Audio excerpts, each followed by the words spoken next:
And welcome to First Strike here on VSiN. I'm your host, Dave Ross. For the next hour, we're going to break down a really good sneaky card this week. Josh Emmett going to try to upset the apple cart. He's over a $3 betting underdog to Ilia Topuria. We'll talk all about that with Nick Dais. Nick's going to Dais, rather, is going to join us right here in studio. Lou Finocchiaro, Jordan Sherwood in Chicago, and of course, Reed Kuhn in Washington, D.C. But very quickly, a postscript on what we saw with Jared Cannonier against Marvin Vettori last week. Not that surprised that the upset happened with Cannonier. I am surprised with the 5-round domination of Marvin Vettori. So Jared Cannonier right now, I think, putting himself right back in the title picture at 39 years young in the middleweight division. What a complete performance we saw. Let's bring in Nick Dais. Always great to have Nick here in studio right here at Circus Sportsbook in Las Vegas. Nick, great to have you back on the program, brother. Love talking all things shop with you when it comes to this card. But before we get there, I don't train MMA. Most of our great expert analysts that we have on the program, I don't want to sell anybody short. Maybe they're out there rolling in the gyms I don't know about, but you do actually train in it. How does it change the way you view fights, knowing what you know when you actually train in mixed martial arts? The one thing that changed the most for me, Dave, is I never was this guy, but I was never a guy to say, yo, get up when someone is on top of you in mount or in side control. You know what it feels like. Yeah, now you know what it feels like. And trust me, they do not want to be down there, and it is not that easy to just stand up. But it has opened my eyes to a lot of things, understanding the grappling, understanding when someone is in danger. We all know in our heads what a knockout could come by. Yep. When it comes to grappling and submissions, Dave, you're not going to throw up a lucky submission on me, especially for someone that's trained. So things like that have really opened my eyes to the MMA world. I find it fascinating. I've said it throughout my journalism career, if you will, as one thing from being a journalist and covering sports versus the actual athletes that train in it. They're going to know some things that we're just not going to know on the outside looking in. And I think it's really, I think it's rather cool that you do this so you can get a better understanding of exactly what you're trying to see. Of course, you can follow Nick as I used to do when I was on Twitter, but I can't follow him anymore at Nick Dais 10. And of course, he's the host of the Veterans Minimum podcast. We'll talk about that before the end of our conversation today. But let's get to it with Emmett against Topuria here. And I can understand why Ilia is an over $3 betting favorite. But in this potential 5-round featherweight matchup here in the main event, are we selling Emmett short at all when he's this big a dog? Personally, no. Yeah, I like to do this thing, Dave. On my show, we saw a guy last week in Arman Sarukian, who I've coined future champ. Topuria fits the bill as well. I think Topuria is one of the fighters that I love to target. Not so much him in particular, Dave, but the kind of fighter who, to me, he's an A- across the board. Cardio, toughness, his jiu-jitsu, his wrestling, his striking, just everywhere across the board. He is a A-, and I think the line is right. I think the longer the fight goes, he is going to be able to put a pace on Josh Emmett. Now, we know Emmett has a puncher's chance, and he is one of the hardest hitters at the 145 division, but he is getting up there in age a little bit. Last time we saw him out against Yair, he looked to not be able to withstand that pace that the younger fighter puts on him. And I just think Topuria, from the first time I saw him, just checks all the boxes for a future champ. 12 years his senior is Emmett to Topuria here. To that end, potentially 5-round main event, 2.5 right there, split. But it is juiced to the under, which is interesting to me because maybe Topuria would take him into deeper waters after seeing the Yair fight here. Is it Emmett inside 2.5 or bust? That there's no way really late. Yeah, power might be able to translate later on, but you would think for the younger fighter, maybe he does want to take it into deeper waters. Well, Topuria, he's so elite everywhere that it's hard for me to not see him be a favorite inside of 2.5 rounds too. Look, what he did to Bryce Mitchell, I was at that pay-per-view. Yeah. It looked like Bryce Mitchell was on his farm and he was trying to, combat aliens out there, Dave. That deer in the headlights look that he had. And he beat him at his own game, which is another thing that Topuria does. We've talked about this in the past, how sometimes fighters get stubborn. Yes. And if you're a kickboxer, I'm going to beat you kickboxing. If you're a jiu-jitsu black belt, I'm going to try to submit you. Topuria might just ragdoll Emmett in wrestling, which a lot of people don't realize that's his background is wrestling. But wrestlers tend to fall in love with the striking a lot.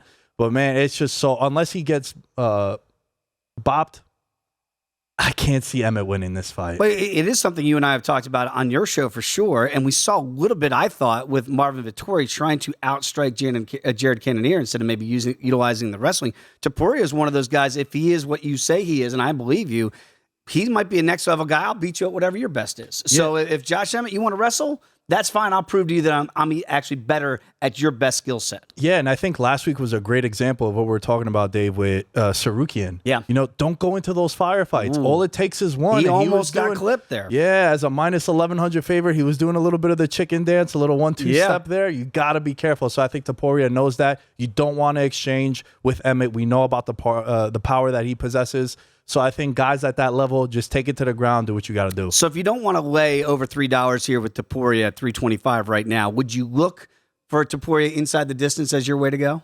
Yeah, and I'm really targeting round 3. I think round 3 is one that just sits really well with me. I think he could weather that early storm, put the pace on him, and put him away.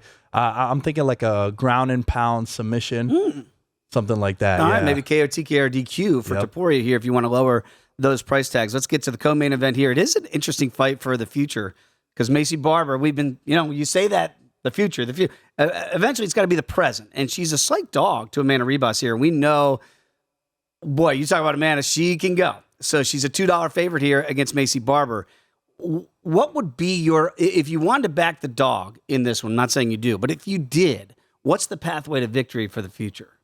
I think the way it's always been for her since we've seen her last couple of fights. I mean, her last fight, us two were actually breaking it down too. Yes. And Maycee, to me, is someone who is a decision fighter. And I think that Ribas has tired out in the past. Yep. And I think Maycee is very good when she gets on top. She just struggles, Dave, to get fights to the ground, which early on, she was able to do that. But as the competition got better, she was struggling. So I think if you like Barber, I would look to her on the decision line. And I do like this fight to go the distance. And if it goes all 3, do you think that Ribas should be a 2-1 betting favorite? That is where I disagree. Yeah. To me, if you think the fight is going to go long, like I do, I would lean towards the underdog. So possibly if it hits the cards, and again, hold your breath. This fight card, by the way, is going to be in Jacksonville. It should be a pretty raucous crowd. Yep. Unlike some of the muted crowds when you don't have a crowd here at UFC Apex. So sometimes that can factor into judging, right? If this is potentially 3 rounds, it does hit the cards. Not saying that Barber is going to be the favorite of the fans, but you do get that feel. And sometimes judges are human. They're going to hear those pops in the crowd too. Oh, you hear it all the time. The oh from the crowd. And then you look at the replay and it's like, well, the guy threw 20 punches and 1.5 of them connected. So yeah, of course, you're right, Dave. It's the human element. It's also very quick decision making. So you have to make. You have a 1-minute turnaround in between round 1 and 2, round 2 and 3, and whatever it might be. So it's very rapid. I feel for the judges, but man, some of these scorecards are a little ridiculous. And it's really, I think it's been put on the front burner here in recent weeks with some of the judging, right? And so now, again, we talk about it a lot on First Strike.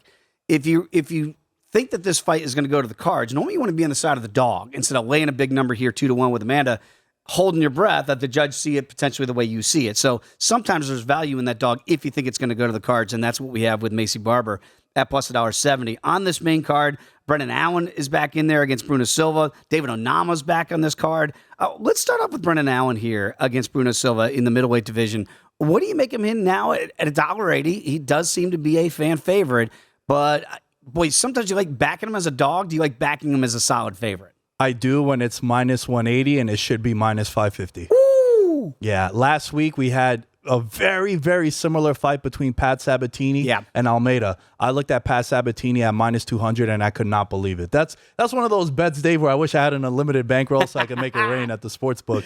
But Bruno Silva, very dangerous striking. We know about that. But man, I think Brendan Allen has him covered everywhere. He's on a streak right now. He's only 27 years old. A lot of wear and tear on him. He's an old 27, as sometimes we like to say he's a young 31-year-old. Right.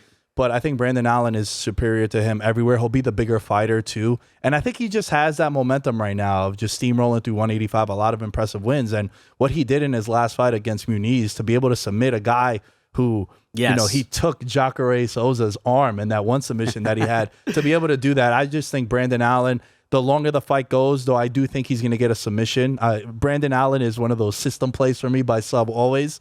But I think the longer the fight goes, he's just going to look as a bigger and bigger favorite. When you look at Santos against Onama here, you can get some good plus money here on David Onama. That kind of raised my eyebrows a little bit here. Do you think we have the rightful pricing on this fight right now? Santos over $2 betting favorite. So Santos falls victim into what we were just talking about with the decisions because he lost a decision to Laron Murphy, and I believe that fight was in London on his debut. Now, if you're looking at this, Santos coming into this fight potentially 11-0. In a matchup here. Maybe he's a bigger favorite, so I do think there's some value on the favorite right here. Very quickly, because I want to get to Veterans Minimum, what you do. Neil Magny on the undercard. I mean, who doesn't love Neil Magny, right, against Philip Rowe here? But I get it. Maybe it's the last prelim, but it does feel disrespectful. It does, man. And you know what? Hats off to a guy like Neil Magny who is, give me Shavkat, give me this guy, give me that. I just want to fight. And guys become a fan favorite when they do that. And Rude Boy Randy Brown's on this fight card as well. He's also won the prelims. And Jillian Robertson against Ricci. That should be a very intriguing contest as well. Got about 30 seconds. Tell the people about the Veterans Minimum podcast. Veterans Minimum is a podcast about sports betting. And I like to say, Dave, it's the best sports betting vibe on the internet. I've had my guy Dave Ross it was a blast being on the podcast before. So, yeah, go and check that out. All right. So, and we're not going to be rolling anytime soon since you might be moving up in belts. Maybe it's frowned upon. You can't say that, but I do feel the Darce is a little deadly. You know what I'm saying? He's got a Darce choke. I do not want to go against Nick Dais there. Nick, great having you in studio, my friend. As always, when we come back, we're going to Arizona. Catch up with Luke Finocchiaro next here on First Strike.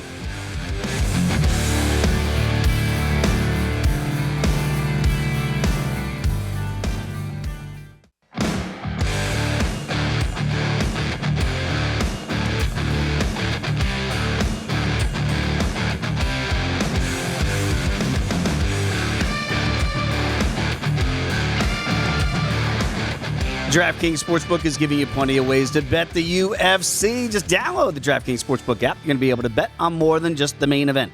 DraftKings has great odds on fight lines, total rounds, and futures for all MMA events. Eligibility restrictions to apply. See DraftKings.com/sportsbook for the full terms and conditions. It's always a pleasure to go out to Arizona to catch up with Lou Finocchiaro. You can follow him on Twitter @GamBlue. He, of course, is the host of the About Business podcast and does a great job with his weekly articles here on VSiN.com. So you should be a VSiN Pro subscriber by now to get Lou's insights. And normally, Lou, what I love about it, you get him out there early because these numbers change.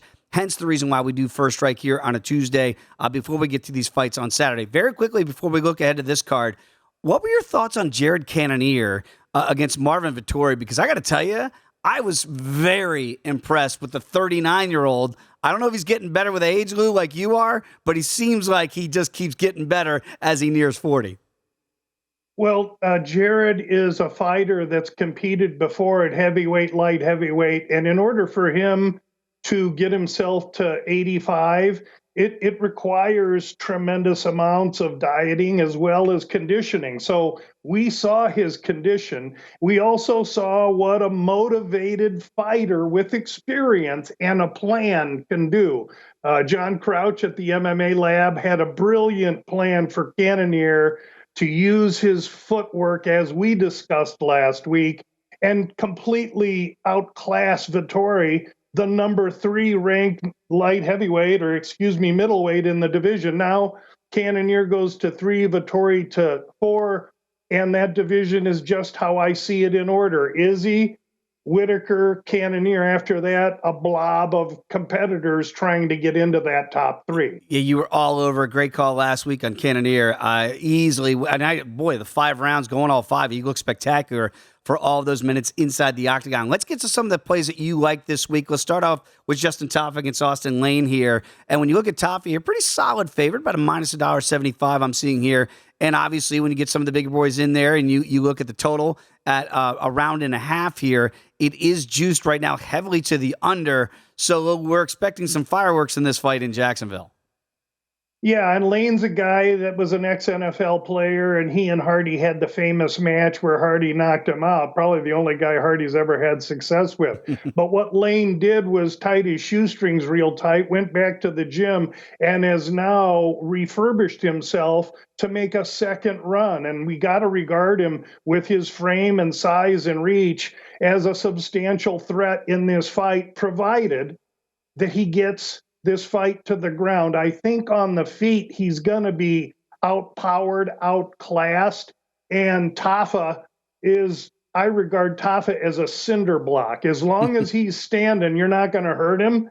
But if you can get that cinder block on his back, then Tafa becomes a turtle and he's ineffective. And Austin Lane's going to try and get him down. Will he have success? That's the cat and mouse game to the fight. But I do believe, Dave, that total is telling. And I do like the Aussie in this position. Just he's a weeble. He's not going to fall down, and he's got profuse power. I think he's going to get to Lane, and I won't stab at the total, but I'll take a stab at the side and side with a rare favorite in Tafa, who I believe has the experience and the ring wherewithal to win this fight. And I know you don't want to mess with the total the way it stands right now at a round and a half. Are you going to look as the fight week goes to Tafa inside the distance if you can find those props out there, people? Would you look at that, or do you think he does have the potential, even though they're heavyweights, to possibly get to the cards? Well, Dave, you read it just like I read it, and that total says yes, but the props aren't out yet. Right. I would think that a Tafa inside the distance is going to end up looking like something from plus 120 to minus 120. And that's sure a great way to reduce risk on a favorite, something I'm always looking to do. Absolutely. One of the best at it. So again, once those props come out, we just kind of give you this forward thinking, if you will, and see if you can find those out there. Maybe Tafa inside the distance would be a better way to go than laying the $1.75 that you'd have to do right now here on a Tuesday. Let's get to Brendan Allen against Silva here, because Allen's one of those guys in the middleweight division right now, minus $1.80 here against Bruno. Is there any danger now? Because, again, I love playing Allen as a dog, and now as he keeps moving up the middleweight division, now you got to lay $1.80. Is that still a price you're willing to nibble on? That's a really good question. Allen has had a tendency to get touched. He has been finished. And he has a tendency to display IQ worse than that of Sean Strickland, i.e. the fight with Sean Strickland, which he fought a terrible fight. I think he's through that. And I think it's clear to him that the only way he's going to compete with Blindado is not on the feet, but by taking him down and making the big striker exert energy and usurping his power, having him wrestle early, then strike. And I think Brendan Allen can execute that plan. I like him in the fight. I liked him better at 155 when he was released by us a week or so ago. He's now crept up 15, 20 cents. Mm-hmm. And so I'm more hesitant in this capacity. But I do think Brendan Allen is the proper side. I think he's an elite fighter. He's more well-rounded than I think Silva is, and to get Silva down to the mat will be the plan. Lou, that's fascinating because, again, you see a lot of this out in Arizona and certainly different camps and who these people train with. And I looked at Vettori going back to last week's fight, and I go, wow, didn't really utilize the wrestling when he did get one takedown. It was rather easy against Cannonier, but when he stood in trade, that's where he loses. Is that the bugaboo for Allen here is, hey, like you just said, let's take this fight down to the ground. Let's not get silly here and stand for potentially 15 minutes with Silva. Let's make sure we do what we do best, and that's get this fight down to the ground. Yeah, I think so. And clearly that's what his people are going to be telling him. And since he's dropped a couple of boneheaded decisions and or finishes, he has a family and aspirations and realizes IQ is just as important as a good strike or deft defense. So I think he's going to apply that, and his well-rounded nature is going to give him simply too many tools for a guy in Silva that's scary and with one touch will put anyone out. Yeah, probably not what Brendan Allen wants to do is stand and trade there for potentially 15 minutes. Let's get to the main event here. When you look at Emmett against Topuria, and we understand why, certainly in the age difference here, 12 years, age 26 to 38, does it feel like Josh Emmett's last stand here in the featherweight division to say, all right, if I can spearhead this young buck on the way up, then they won't forget about me? Is this the last shot for Emmett here?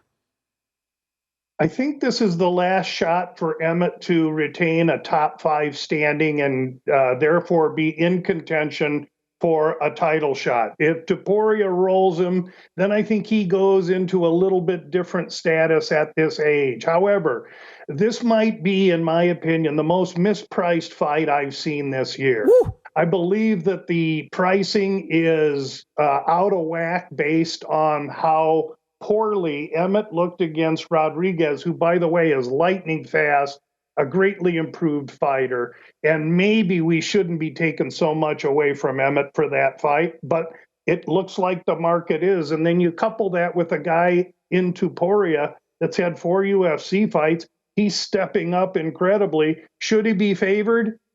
160 to $195 in my book, but 300 is obtuse. And so are the totals in this fight at 2.5.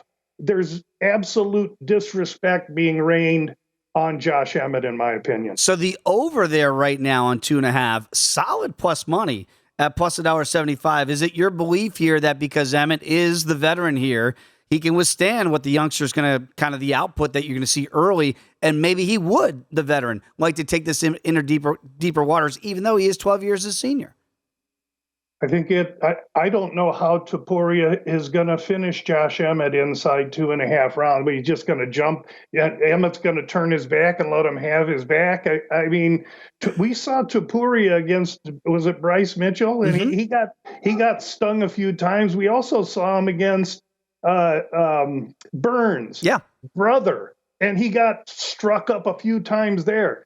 This is a mispriced fight.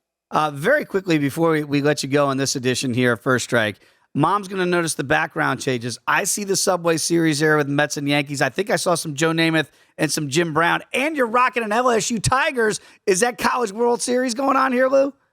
My son's a LSU graduate, so I feel like since I gave them part of my income for 4 years that I should wear the shirt, even though I'm on Tennessee, the other team. Now, I don't want my son to know that, and I never wear a shirt that isn't collared. I always wear a collared shirt because I'm trying to keep up with Jordan Sherwood between the beard and the jacket. I'm trying to get some of Mom's attention too over here. Yeah, you've got plenty of Mom's attention, that's for sure. Very quickly, got about 30 seconds. Tell the people what they get in the Bout Business podcast. They're going to get winners, and it's only going to take me 16 minutes to give them to you. Dave, thanks for having me on, and good luck to everybody. Great stuff, as always, from the great Lou Finocchiaro. You can follow him on Twitter at GamLou. We're going to go to the aforementioned Jordan Sherwood next in Chicago. Come on back. It's First Strike here on VSiN.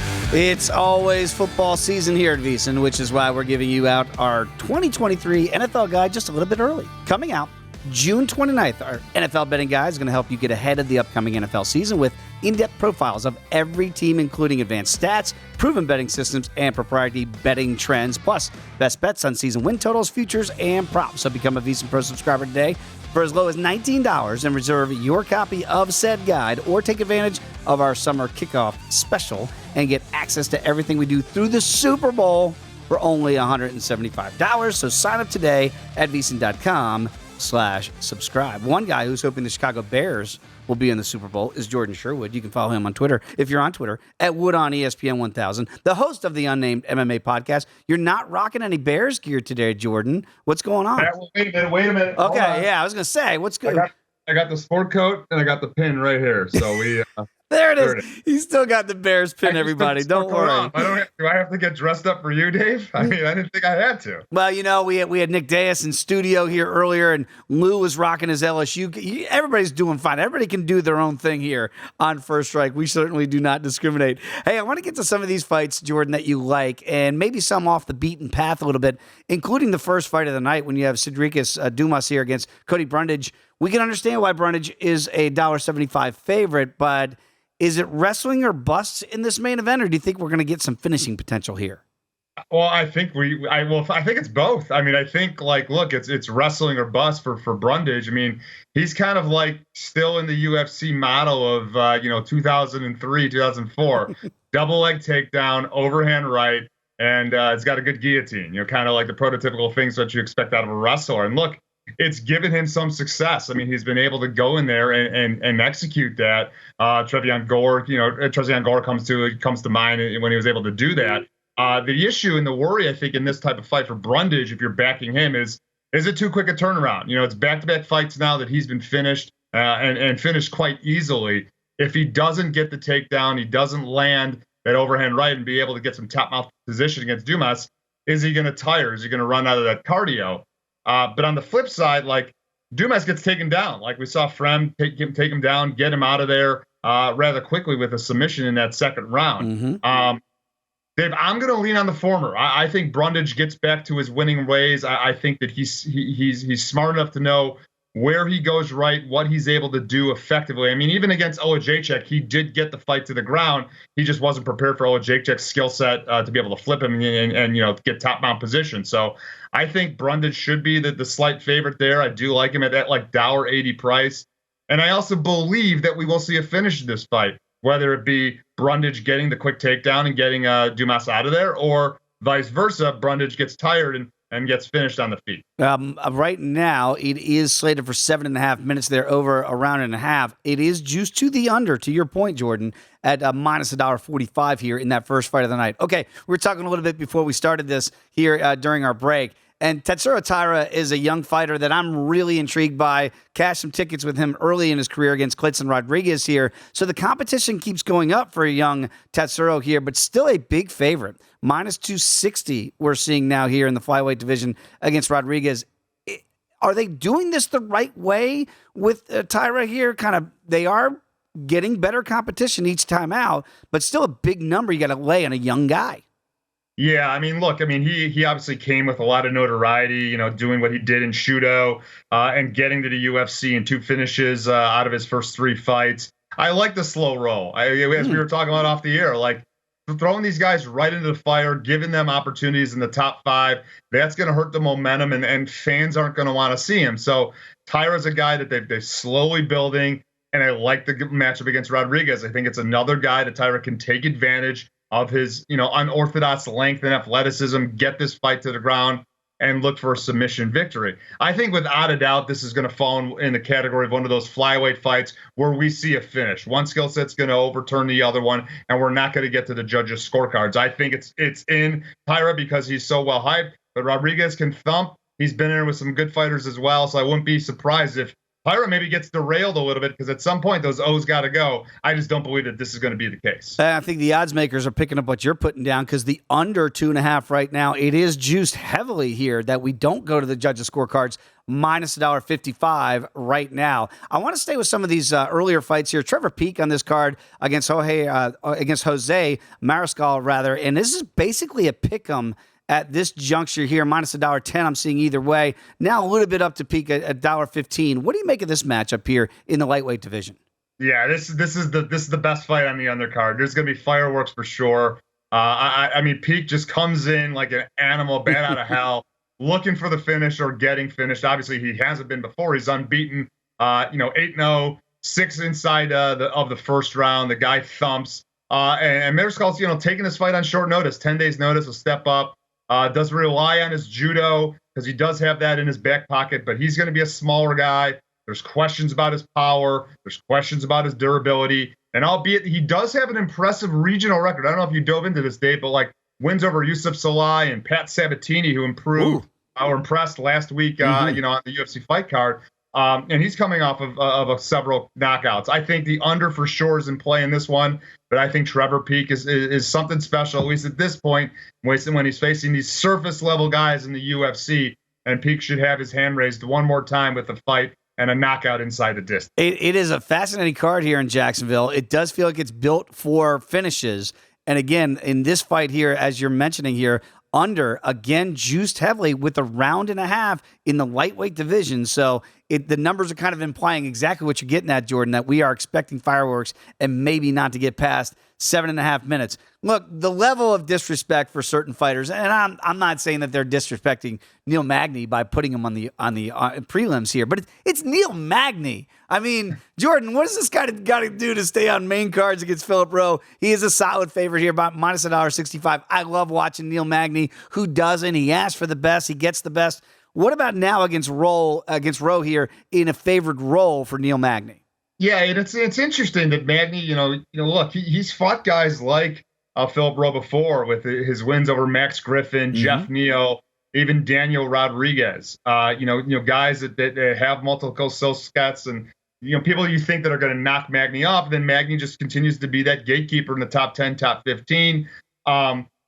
I'm going to be very interested to see, first off, both of these guys mirror images of each other. Height and reach matchup is not going to favor either guy. Usually it's a favor for an advantage for both those fighters. That's not going to be the case.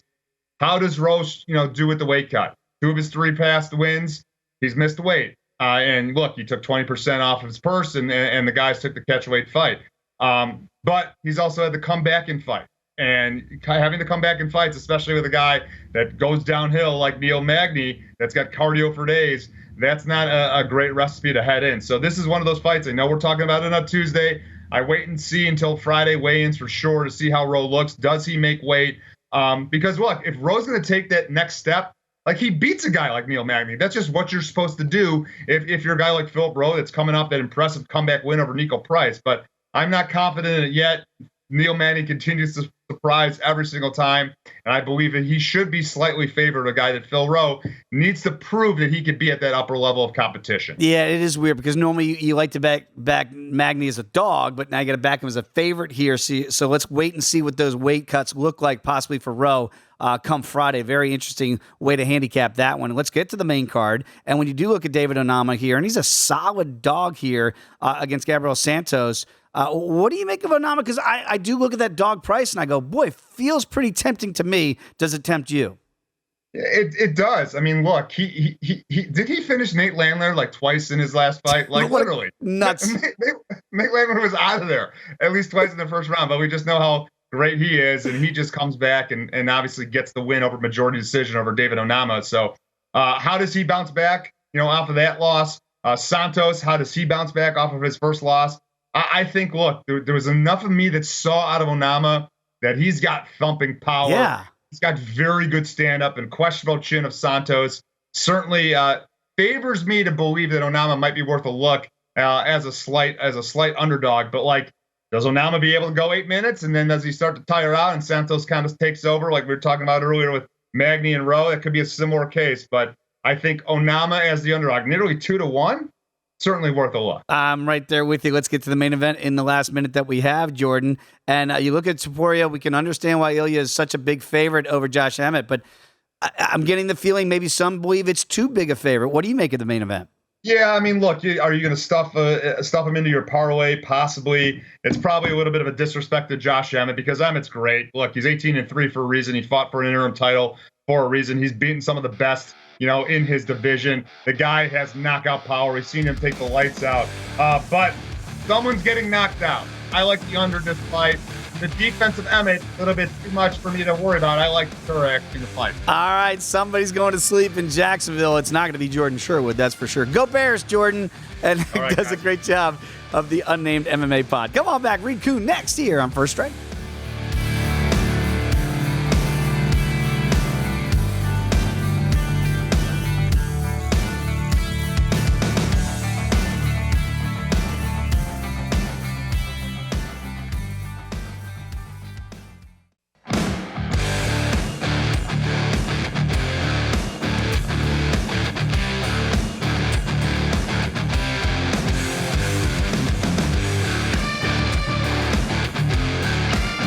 Back here on First Strike, Dave Ross here in Las Vegas, Nevada, going out to the nation's capital with Reed Kuhn. You can follow Reed on Twitter at Fightnomics. He is the author of a book of the same name, Fightnomics, and also ESPN Plus does a great job with MMA contributions there. And your data is that main contribution, Reed. We always appreciate it each and every week.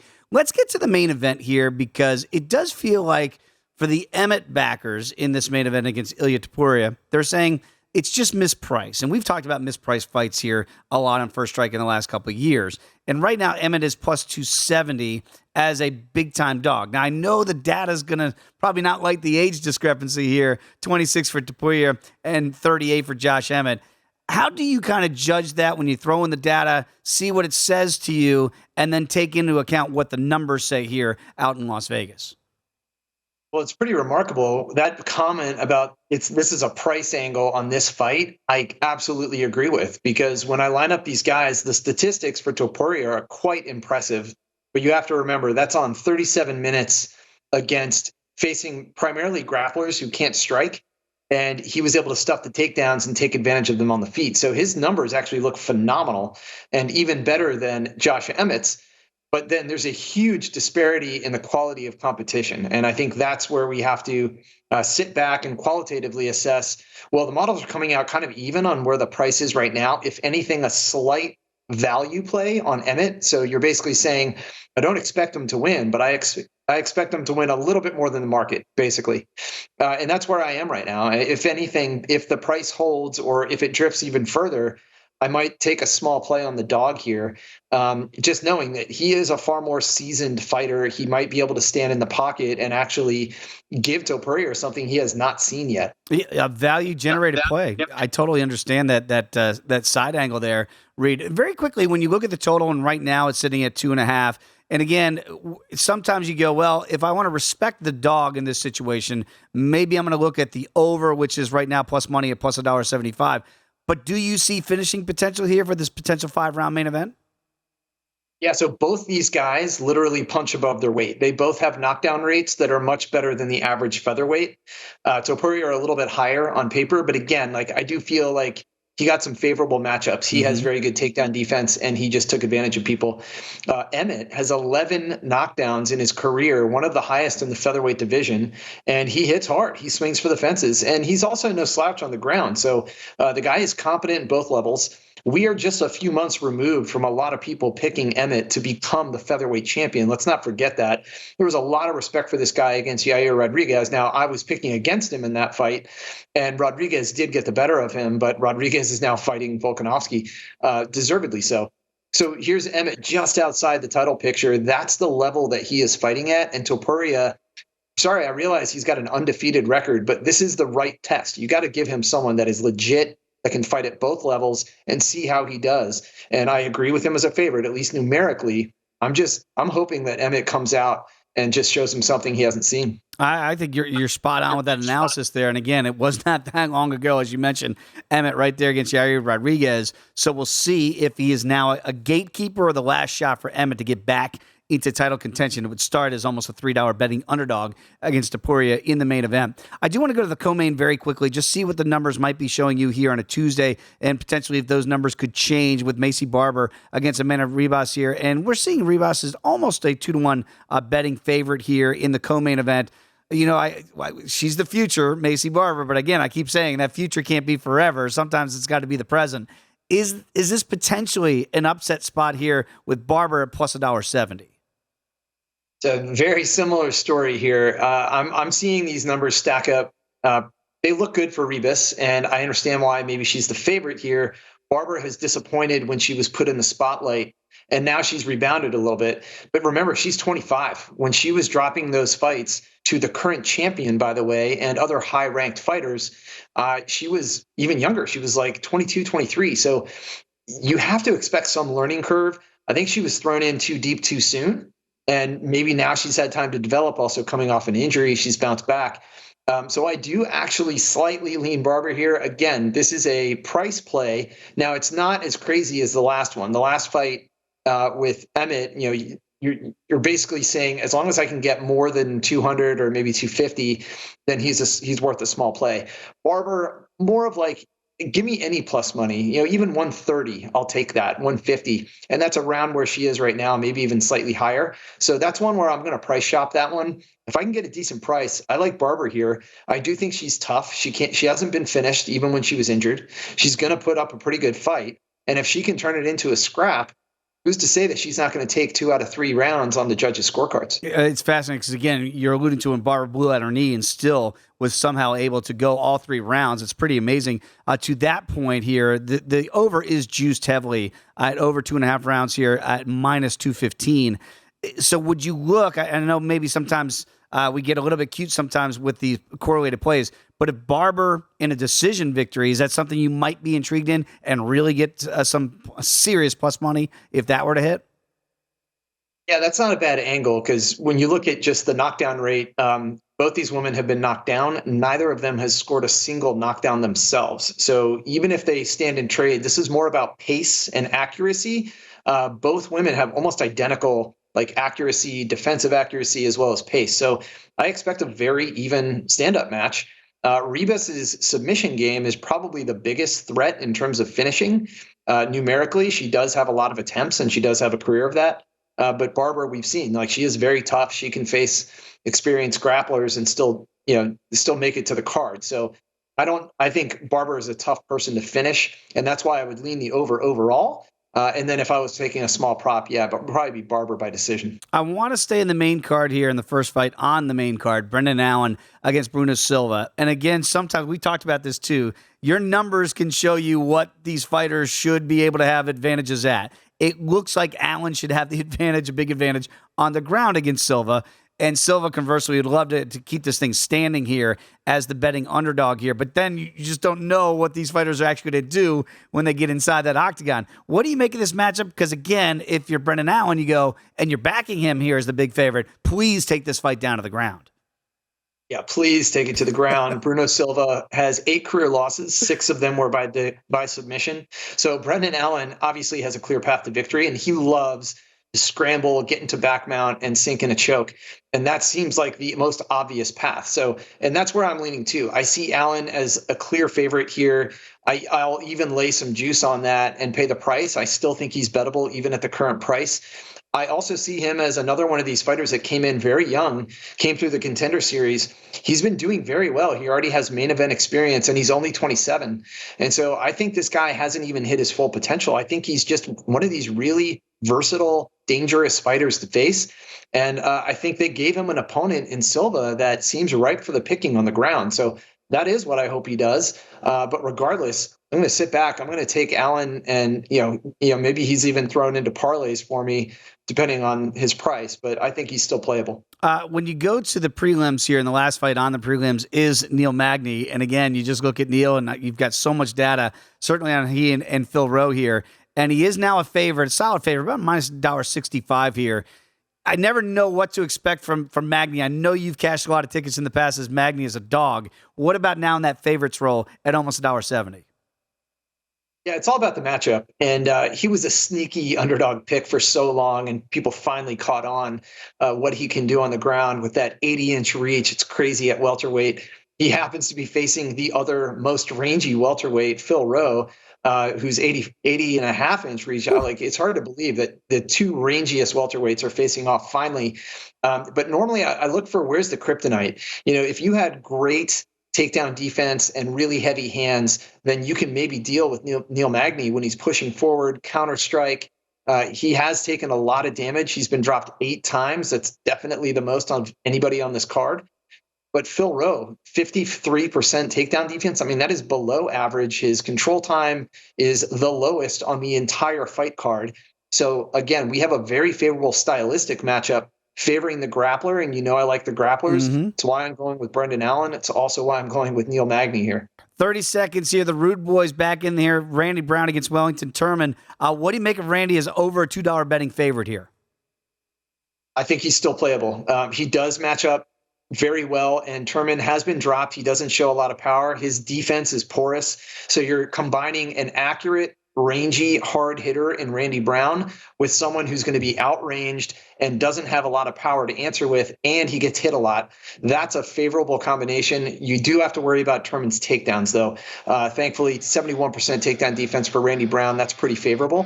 Randy Brown is another one of these supportable favorites. I might see a lot of round robins this weekend. I'm picking up what you're putting down there and some parlay builders as well. Reed, always appreciate the information. As always, again, give him a follow at Fightnomics and check out the book, Fightnomics, as he is the author. Thanks for watching this edition of First Strike.